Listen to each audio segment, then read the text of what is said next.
G'day and welcome to this week's episode of Going 4-Wheel Drive. Today we're going out with three blokes. They've got a Wrangler, a GQ ute with a turbo diesel in it, and a GQ Wagon. Now these blokes are going to come down a track that's had overnight rain and is quite slippery, so expecting a little bit of fun and games coming down there. And then they're going to come up another track which is also wet and slippery, and possibly even use the winches. So we'll see how they go. One of those vehicles won't be going up because he's got a broken spring. And then later on we're going to take the Prado with these guys up a gully and then down into another valley and then up the other side. Now the other side of this track, there's two tracks. One is the original track which has rock ledges in it, and the other one was the new chicken track, and that has some tree root steps in it. So we'll go up there, we'll check it out and see how we go. So jump in your cars, buckle up, and let's go and have a great day. Boy, this is slippery! Oh, this is going to be lock your wheels stuff down here. Wow, look at it!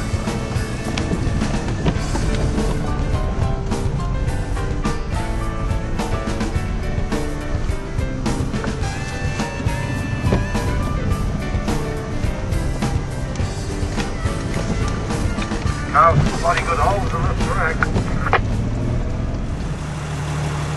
It's not long before the Wrangler comes up against the ruts and decides, well, rather than just go bang straight up it, he'll get Ben to go out and fill up the rut on the left side a little bit more with some raw rock, and then just go up there nice and gently without straining the vehicle.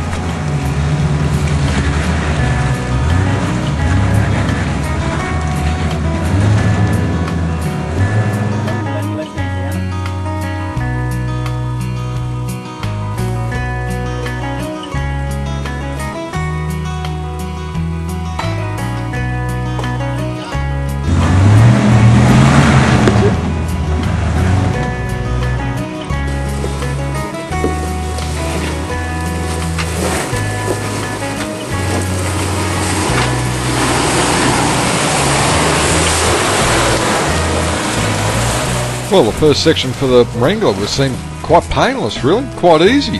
It'll be interesting to see how the patrol goes, see how simple it makes it.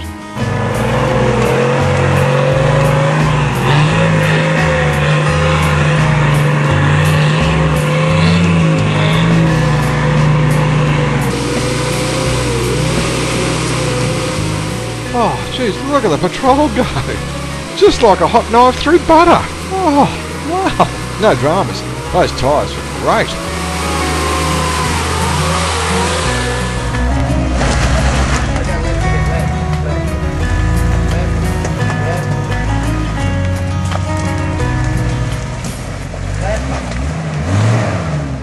Now what Phil's trying to do here is he wants to straddle this rut that goes from the right hand side of the track over to the left hand side. But unfortunately his vehicle just isn't quite wide enough. His wheelbase just isn't quite wide enough. So he's got to, well, go in the rut a bit and work his way out of it.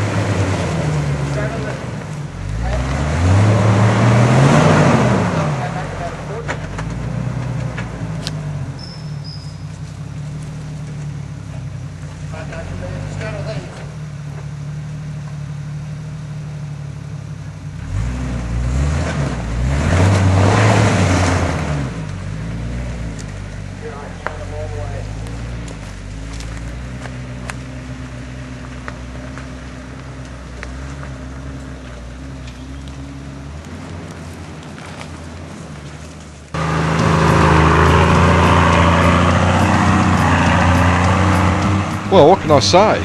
With its wider track, of course the patrol's not going to have any problems. Just a walk in the park for it.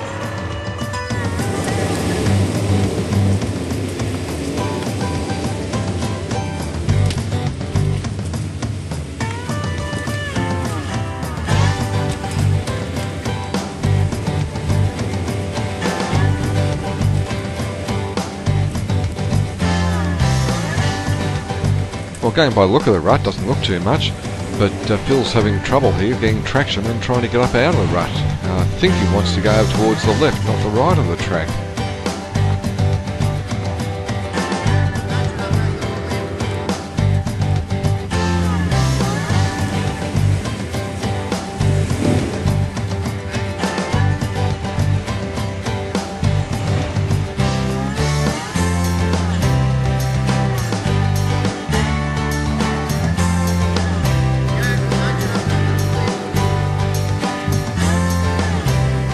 Even with both lockers engaged, Phil's having awful trouble trying to get traction with this rut.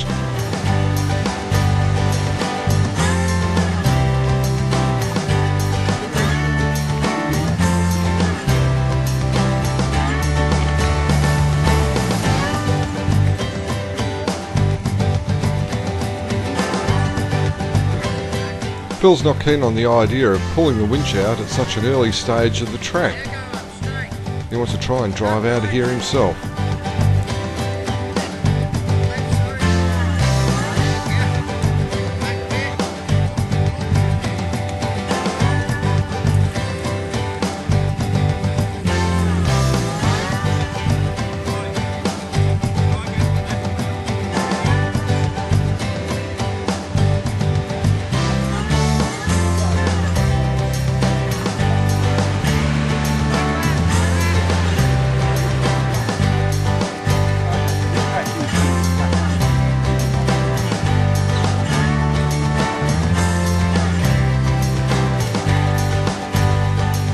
Now that he's out of the rut, his idea now is to get enough momentum up so the tyres can clean themselves. They've clagged up quite a bit and they are 75% worn as well, which doesn't help.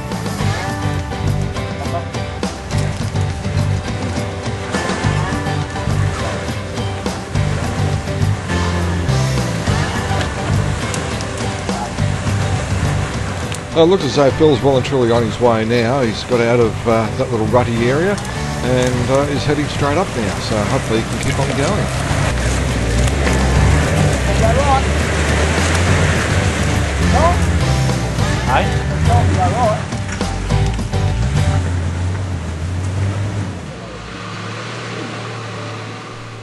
Geez, the way the patrol gets up here makes it look like it's just an easy job, no effort at all. Oh, patrol's going up really well.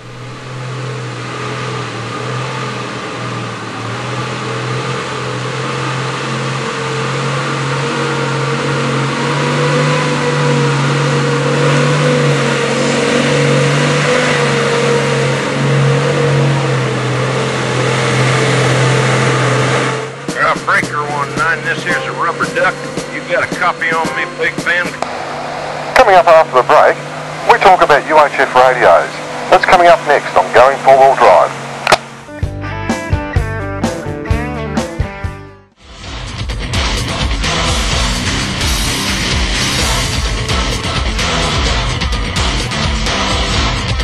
Maxxis Tires.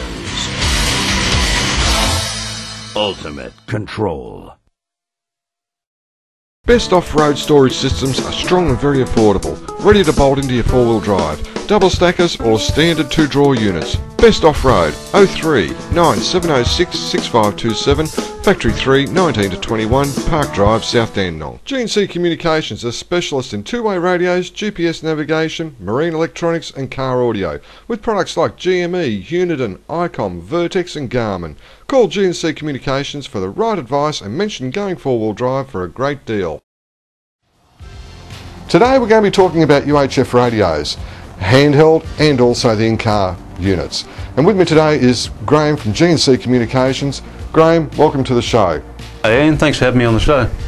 No worries at all, no worries at all. Now, Graham, UHF radios, for a newbie starting out, which one would you suggest they'd take? Well, I'd probably suggest that they actually buy a high-powered unit first, something like this one, or this one. There is a cheaper one available, which is a 1-watt unit. The other one's a 5-watt unit. That'll get you a longer distance and cut through the bush a bit more. The low-powered unit's really basically just car to car, but it is a low-cost unit. It's still quite good for a newbie though to to get by with initially, and they definitely probably upgrade to a 5-watt later on. Definitely, that's right. Yeah. So yeah, if you've got the money, get a 5-watt first. If you're sort of new into it and you don't want to spend the full amount of money, then go with a low-powered unit first. Okay. And with the in-car radios here, again for the newbie, which radio would be the best? The lower-end radio with the less features on it? Well, it really depends on what sort of vehicle you've got, Ian. As to what radio is going to fit in your vehicle, number one. They all put out the same amount of power, Some have different features than the other ones, but like I said, it depends what vehicle you've got really as far as putting an in-car unit. You've got a small unit like this one here, which has a slide-in bracket. You have a waterproof unit here, which is quite a small unit. That's actually the full unit there, which is small, isn't it? Which is quite good. You've got DIN size mount, which actually fit in dash in some vehicles, and you've also got a remote head type radio, which you can mount the head on the dash somewhere and then mount the main unit under the seat or somewhere else.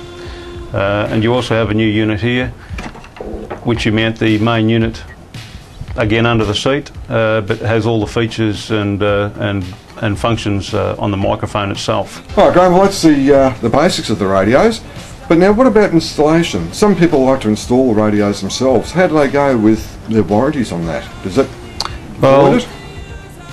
Installation on these in-car type units, probably best if you're not 100% sure on what you're doing, especially with RF, with antenna systems and things. Probably best to get an authorised dealer to install it. Otherwise, if it's wrongly installed and damage occurs to the radio, then the companies won't go warranty the radio. We've looked at some of the radios now, the handhelds and in-car radios, but these aerials here, different sizes, different lengths. What's all about these?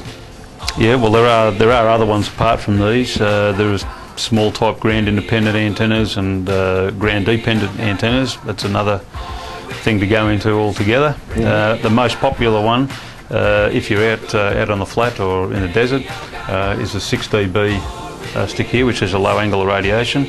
It's ground independent. All these are ground independent. The most popular one we've got is this elevated feed one, which is 6 dB also. It has a good radiation pattern for in the hills and out in the flat. Doesn't get caught in the trees and bends over quite well. You just mentioned radiation area. What does that mean? So it's the way the antenna radiates with a radiation pattern. Some have long, low lobes, and others have a sort of a high fat type lobe. The high fat type lobe actually works a little better around the hill areas rather than the long, low lobe. Right.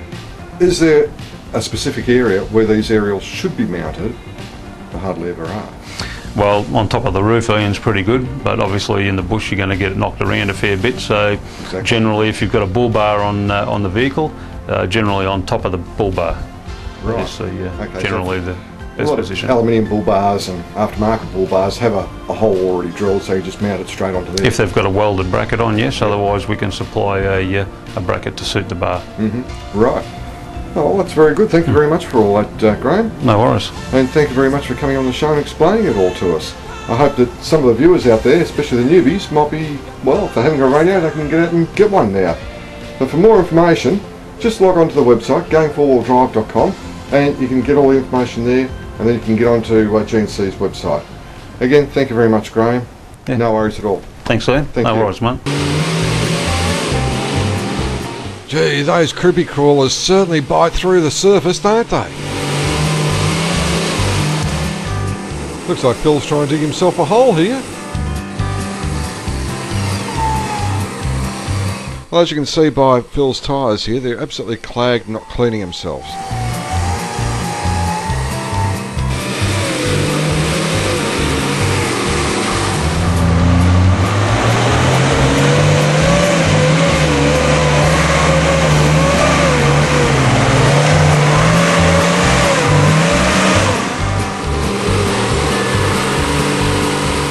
Oh, this isn't looking good for Dave. I don't think he'll be able to make it up now without winching. Especially being off camber as he is. He'll start lifting a wheel shortly. Watch yourself, Dave.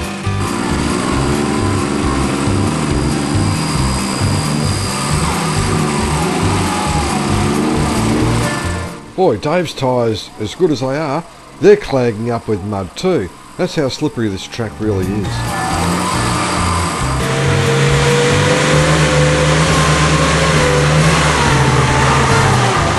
Oh, Dave's off and running again, and this time he's going straight to the top without stopping.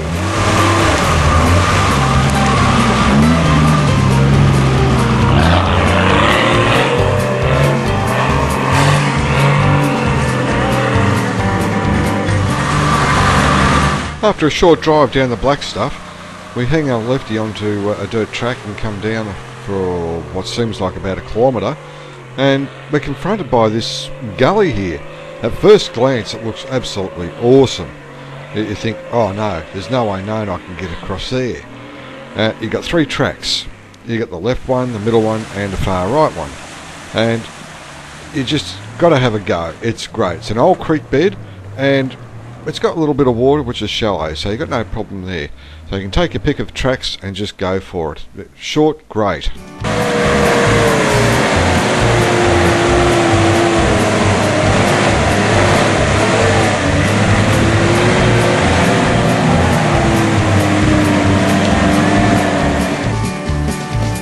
This is the last track of the day. It's got the ledge at the top here, and it goes down into some ruts and round a couple of bends, and there is the dirty great huge hole further down around the track. But the vehicles are all coming down here. It looks really good, this one too.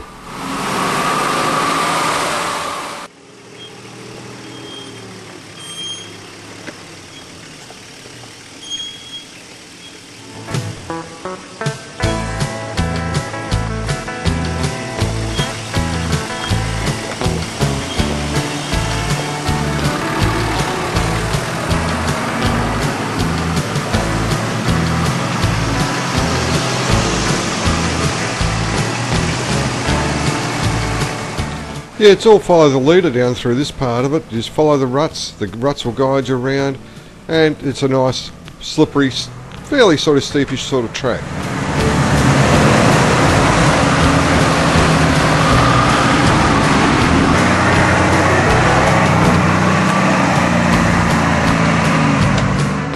Coming up after the break, we'll watch Jim winch himself out of a deep hole.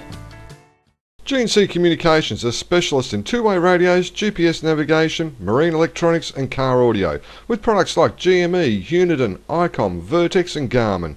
Call G&C Communications for the right advice and mention Going 4-Wheel Drive for a great deal. Best off-road storage systems are strong and very affordable, ready to bolt into your 4-wheel drive, double stackers or standard 2-drawer units. Best off-road 03 9706 6527, Factory 3 19 to 21, Park Drive, South Dandenong.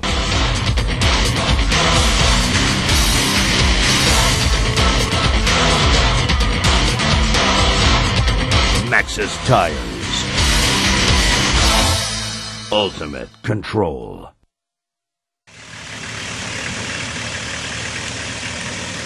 Everybody else saw this hole as they came down the track and decided to go around it. Geez, I reckon. But Jim, he wanted to go through it, so he's going to end up having to winch out.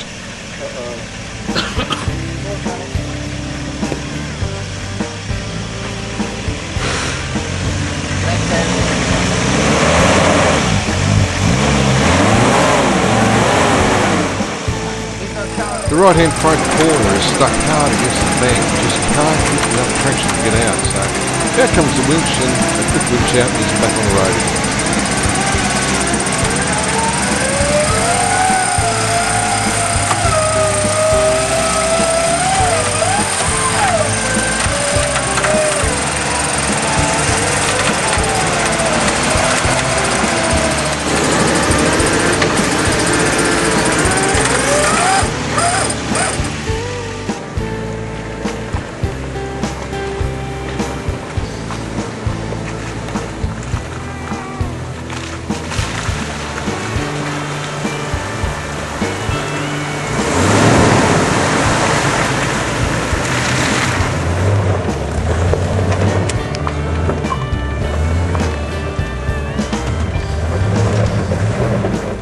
Phil sees the two tracks and decides to opt for the left side, and after a few goes, he finally gets it up over the tree roots.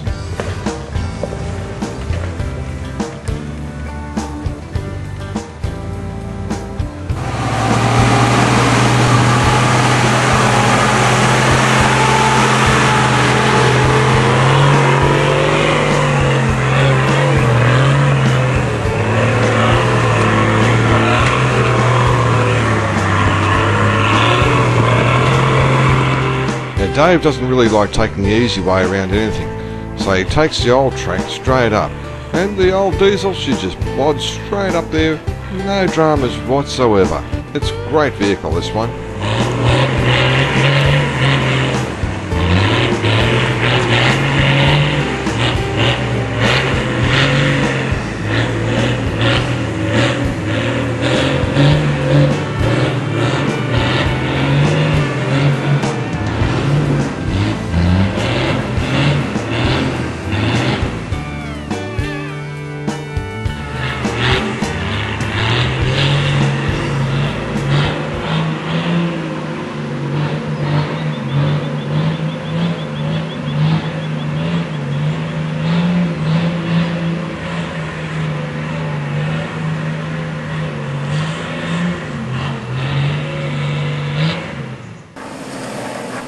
Doug's decided to have a go in the Prado.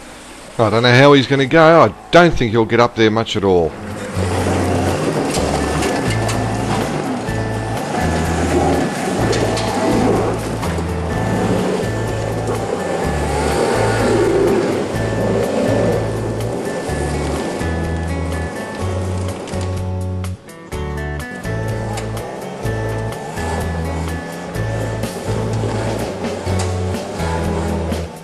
Well, after many goes at trying to get up here, Doug has finally succeeded, and he's on his way to the top of the hill. And now it's Jim's turn. I reckon he's going to have a bit of trouble because he's got the broken spring.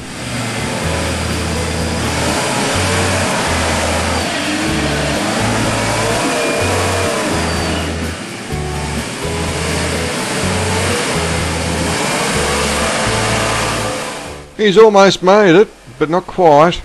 He'll probably go back and have another go. And we'll see how he goes this time. Here he comes. I reckon he'll get up this time around. Probably bounce around a lot.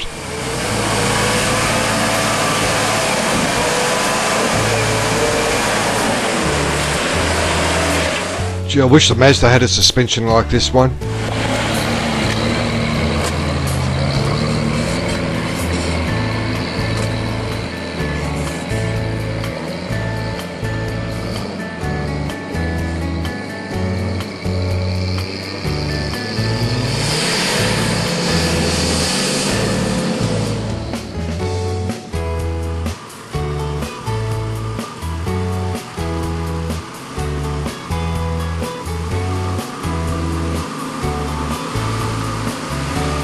Now with everyone up the top now, it's time to do a U-turn and come back down the track and go back out the same way as we came in and go up the ledge this time at the end.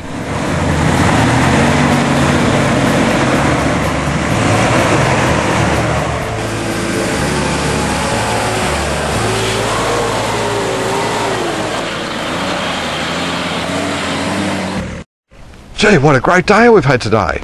Had a bit of winching in the morning and bit of slipping and sliding too coming down that track first off, but then the Wrangler, because of his tyres being worn quite a bit, he had a little bit of trouble getting up that track, so he had to winch a lot, whereas Dave didn't have to winch quite as much. He had fantastic tyres on his vehicle, plus also the grunt on the turbo diesel didn't do too badly either.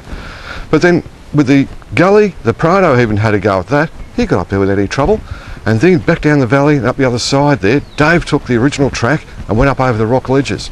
Great stuff. And then Doug in the Prado, he decided to go up the tree root side on the chicken track. He had to have a few goes at that, and so did Jim in the GQ Wagon, but they both got up there fine. Pretty good stuff. But it's been a great day today. I hope you've enjoyed it, and if you want any more information on today's show, jump on the website and check it out. Going4wheeldrive.com, down there at the bottom of the screen there. And also thanks again for all the emails. Keep them rolling in. Okay, that's it for now. I'll catch you later. Have a great week. See you on the tracks.